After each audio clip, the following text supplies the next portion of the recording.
వర్షాకాలం వచ్చేసింది. నేనొస్తా అంటూ రోళ్లు పగిలే రోహిణి కార్తిలోనే రయ్యమంటూ నైరుతి రుతుపవనాలు వచ్చేశాయి. దీంతో ఇంతకు ముందు ఒక లెక్క, ఇప్పుడొక లెక్క అంటోంది వాతావరణ శాఖ. ఈసారి దబిడి దిబిడే అన్న సంకేతాలు ఇస్తోంది. వరుణుడు సైతం నేను సిద్ధం, నన్ను తట్టుకోవడానికి మీరు సిద్ధమా అంటూ సవాల్ విసురుతున్నాడు.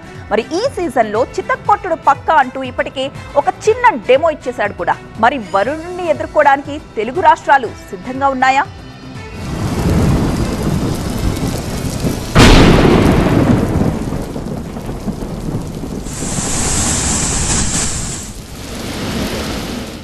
చరిత్రలో ఎప్పుడూ జరక్కపోవచ్చేమో, అప్పుడే నైరుతి రుతుపవనాలు వచ్చేశాయి. మే నెలలోనే ఎండాకాలాన్ని పంపించేశాయి. వర్షాకాలాన్ని అధికారికంగా ప్రకటించేలా చేశాయి. ఈసారి అనుకున్న టైం కంటే ముందుగానే రుతుపవనాలు ఎంట్రీ ఇవ్వడంతో ఇప్పటికే పలు రాష్ట్రాల్లో వర్షాలు దంచి కొడుతున్నాయి. మహారాష్ట్ర, ఢిల్లీ, కేరళ, తమిళనాడు, కర్ణాటక రాష్ట్రాల్లో ఎడతెరిపి లేకుండా కురుస్తోన్న వర్షాలు బీభత్సం సృష్టిస్తున్నాయి. పలు ప్రాంతాలను ముంచేయడమే కాదు, బయట అడుగు పెట్టాలంటేనే వణికిపోయేలా చేస్తున్నాయి. ఇక మన తెలుగు రాష్ట్రాల్లో కూడా నైరుతి రుతుపవనాలు ప్రవేశించడంతో వర్షాకాలాన్ని అధికారికంగా ప్రకటించారు. 3 రోజుల పాటు వర్షాలు కురుస్తాయని ఇప్పటికే ప్రకటించారు.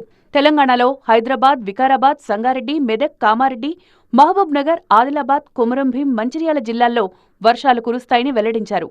ఏపీలోనూ ఏలూరు, కృష్ణా, ఎన్టీఆర్, గుంటూరు, కర్నూలు, అనంతపురం జిల్లాల్లో అక్కడక్కడ మోస్తరు నుంచి భారీ వర్షాలు కురిసే అవకాశముందని వెల్లడించారు.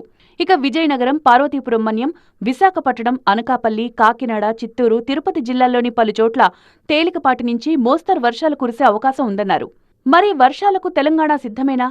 చినుకు పడితే చిత్తడిగా మారే ప్రాంతాలు ఈ సీజన్ను తట్టుకోగలవా? అసలు హైదరాబాద్ పరిస్థితేంటి అనగానే పకడ్బందీ చర్యలు చేపట్టామంటోంది జీహెచ్ఎంసీ. భాగ్యనగరంలో 159 ఎమర్జెన్సీ టీములతో పాటు 164 వాహనాలు ప్రత్యేకంగా ఏర్పాటు చేశామన్నారు మేయర్ గద్వాల విజయలక్ష్మి. రాష్ట్ర వ్యాప్తంగానూ అప్రమత్తంగా ఉన్నామంటున్నారు.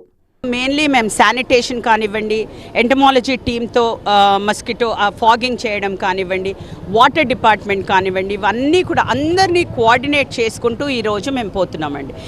ఈరోజు అంటే ఆల్మోస్ట్ 24 టీమ్స్ పెట్టి ఈచ్ టీంలో 14 మెంబర్స్ని పెట్టుకుంటూ, అంటే ఆల్మోస్ట్ 300 పైచిలుకు శానిటేషన్ వర్కర్స్ కానివ్వండి, వాటర్ డిపార్ట్మెంట్ కానివ్వండి, వీళ్ళందరినీ కూడా ఒక డ్రైవ్లో పెట్టి harvesting pits are very important. Water harvesting పై దానికి గురించి కూడా మేము ప్లాన్ చేస్తున్నాం.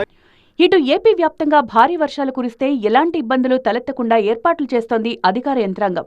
మరీ ముఖ్యంగా గత అనుభవాలను దృష్టిలో పెట్టుకుని అమరావతి, విజయవాడ ప్రాంతాల్లో మరింత అప్రమత్తంగా వ్యవహరిస్తున్నారు అధికారులు. లోతట్టు ప్రాంతాల ప్రజలను ఇప్పటికే అలర్ట్ చేసినట్లు తెలుస్తోంది. మొత్తంగా ఈసారి సాధారణం కంటే వర్షాలు ఎక్కువే ఉంటాయన్న ఐఎండీ సూచనలతో తెలుగు రాష్ట్రాలు అప్రమత్తమయ్యాయి. మరి సీజన్లో వరుణ ప్రతాపం ఏ రేంజ్లో ఉంటుందో చూడాలి.